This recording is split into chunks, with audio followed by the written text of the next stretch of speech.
Proč mají Pernštejnové v erbu zubra? Nikdo přesně neví, ale podle legendy to bylo takto. Kdysi dávno žil v lesích na Moravě divoký zubr. Tehdejší vládce země vyhlásil, že bohatě odmění toho, kdo zubra chytí. Jednoho dne zubr pronásledoval místního uhlíře. Ten se zalekl, ale nestratil hlavu. Dal zubrovi krajíc chleba. A tak to dělal znovu a znovu, až ho ochočil.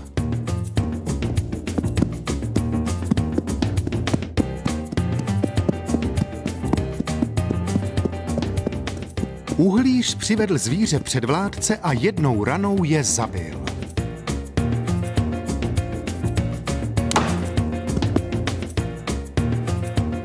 Král ho nadšen odměnil velkým bohatstvím. A na památku svého chytrého nápadu získal uhlíř právo užívat rodový erb se zubří hlavou s houžví v nozdrách.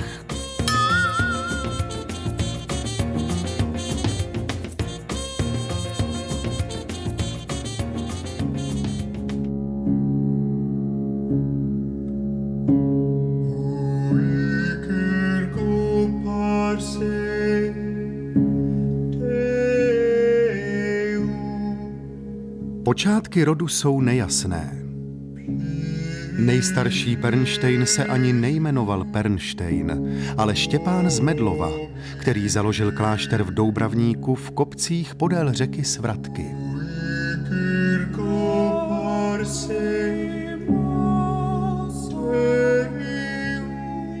Štěpána zmiňuje tato listina z roku 1218, kdy mu Vladislav Jindřich, markrabě moravský, dává dědickým právem ves Bohdanovi.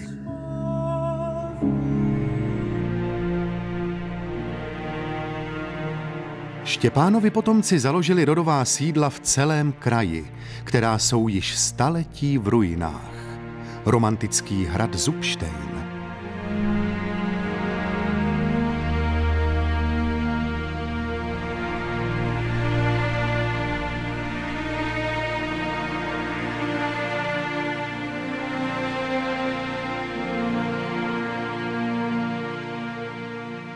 Dnes už téměř neznatelný Auersperg a Pišolec.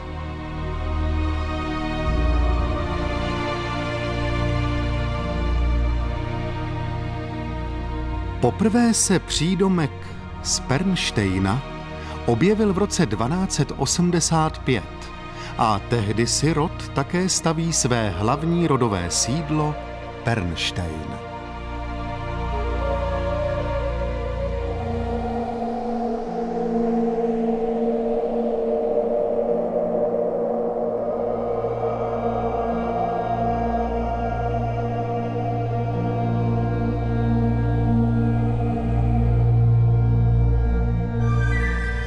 Prvním skutečně významným a mocným Pernštejnem byl Vilém, který žil asi o 150 let později.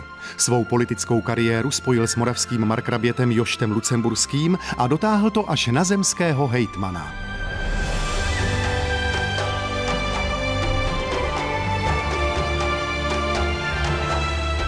Jeden z nejstarších Pernštejnů, kteří začínali mít jakýsi celozemský význam a zapojili se do správy Moravy jako země, byl právě Vilém z Pernštejna na začátku 15. století.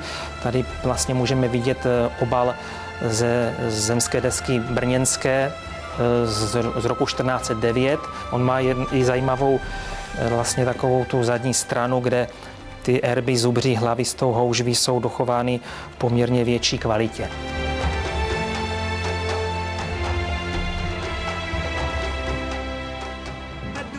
Pan Vilém měl v době svého mládí zajímavé způsoby. Když měl s někým spor o majetek, škodil mu jak mohl. Na zakázku svého pána Viléma loupežníci Divóček, Jabléčko, Mikuláš Mordéř a Oprut přepadali poddané Vilémových protivníků. A podíl na lupu? Pan Vilém si prý bral až polovinu. Loupežníci skončili na popravišti, ale na Viléma nikdo nemohl. V roce 1415 Vilém otiskl svou pečeť na listinu, kde spolu s dalšími šlechtici protestuje proti upálení mistra Jana Husa.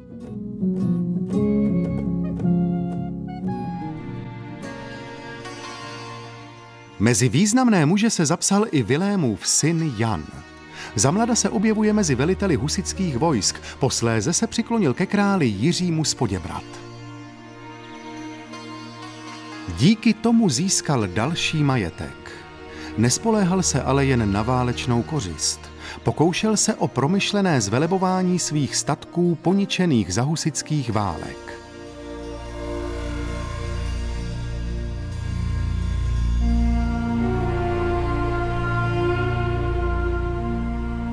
Jan z Pernštejna závažným způsobem ovlivňuje politiku až do roku 1475. Takže my víme, že on fakticky žil a působil téměř v 3/4 toho 15. století, což je docela mimořádná záležitost, mimořádný výkon. A na něj potom může velmi vhodně navázat jeho syn Vilém. Ten se potom stává na přelomu 15. a 16. století vůbec jednou z nejzajímavějších postav v té době fakticky již sformované stavovské obce. Krom různých úřadů Vilém vyniká také ve správě majetků a i po stránce intelektuální jde o značně mimořádnou osobnost. Toto je období, kdy o českou korunu bojují Vladislav Jagellonský a uherský král Matyáš Korvín. Vilém zpočátku podporuje krále Vladislava. Matyáš Korvín ale velmi stojí o to, aby vojensky zdatný Jan přešel na jeho stranu. Zařídil to takto.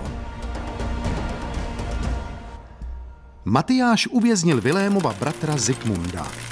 Pernštejnové chystali zlato, aby podle zvyklostí bratra vyplatili. Ale Matyáš si dal podmínku, že Zikmunda propustí jen za Janovu přísahu věrnosti. Jan váhal, ale nakonec se rozhodl bratra zachránit. Přidal se k Matyášově armádě. O pár let později se oba králové dohodli na míru a netratil ani Vilém z Pernštejna. Vladislava si naklonil velkou půjčkou, kterou zadlužený král nutně potřeboval.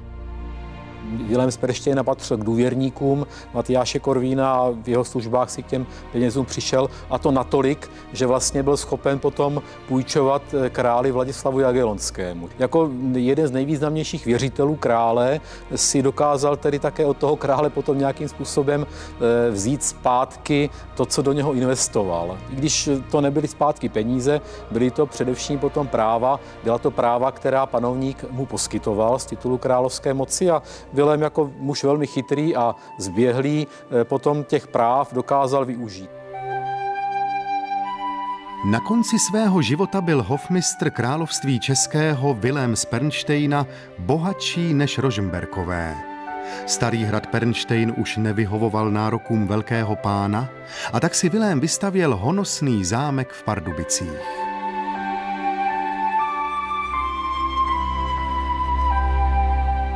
On a jeho potomci nechali zámek vymalovat první renesanční výzdobou u nás. Stvárnění legendy o Samsonovi a Dalile nebo Starý a Nový zákon podle Lukase Kranacha staršího patří ke klenotům Pardubického zámku.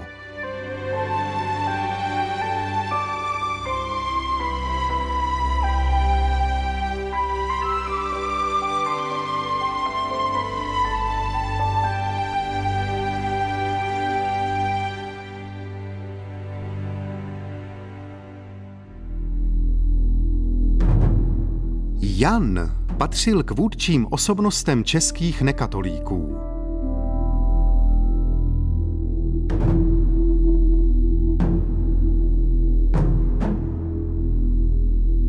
V polovině 16. století se snažil vyjednat s českým králem Ferdinandem I. Habsburským náboženskou reformu, legalizující všechny zdejší nekatolické církve. Neuspěl, což považoval za svoji osobní porážku. Navíc byl nucen věnovat se narůstajícím osobním finančním problémům. Jeho majetek byl stále ještě obrovský, ale příliš zatížený úvěry. Výnos z majetku nestačil ani na splátky úroků.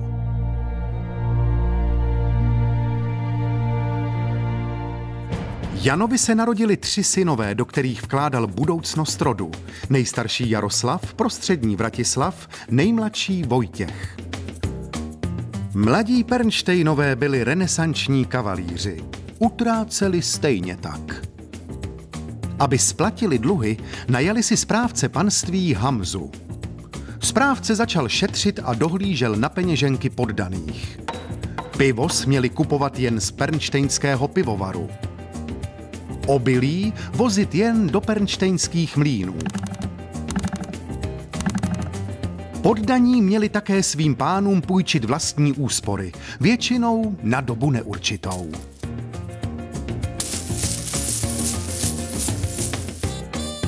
Přes úsporná opatření správce se Pernštejnové řítili do finanční katastrofy, protože jejich kariéra u královského dvora pohltila veškeré zdroje panství. Nejstarší Jaroslav před věřiteli utekl do Itálie. Vojtěch opustil dvorský život. Hospodařil lépe než Jaroslav, ale ani on nesplodil syna. A tak budoucnost rodu zůstala na prostředním Vratislavovi. Ze svých cest se dvorem si Vratislav přivezl španělskou manželku Marii Manrique de Lara. V Praze obývali dům na Pražském hradě, který je dnes součástí Lobkovického paláce.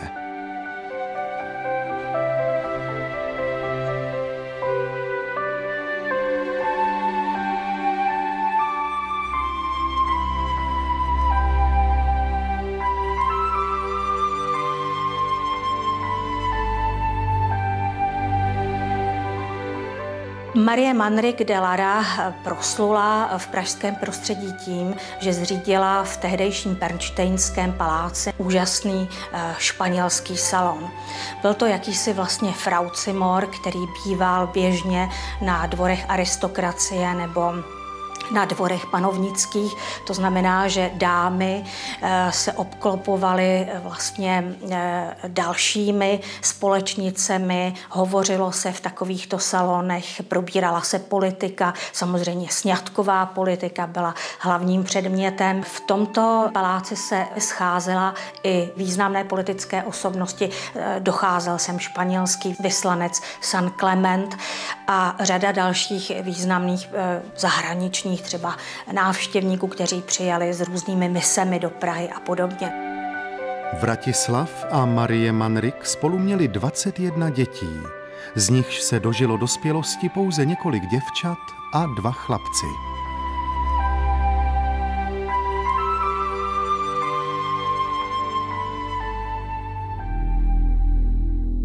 Vratislavův syn Jan byl vojákem.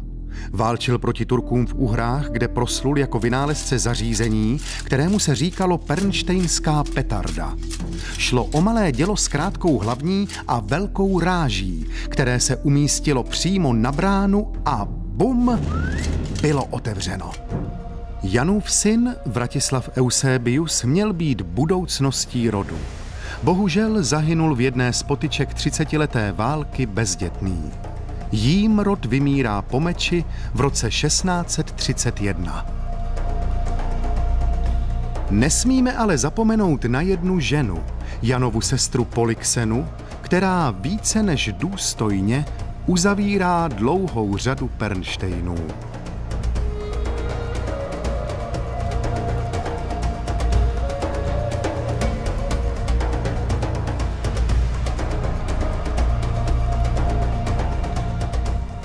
Polyxena, její život byl velmi zajímavý. Od roku 1603 měla svatba s Zdeněk Popel, první kníže z Lobkovic. Ale co lidi neví, bylo velký láska mezi Zdeněk Popel a Polyxena. My máme 600 osobní dopisy a jestli můžu ukázat pár tady, je velmi zajímavé, protože můžeme něco číst.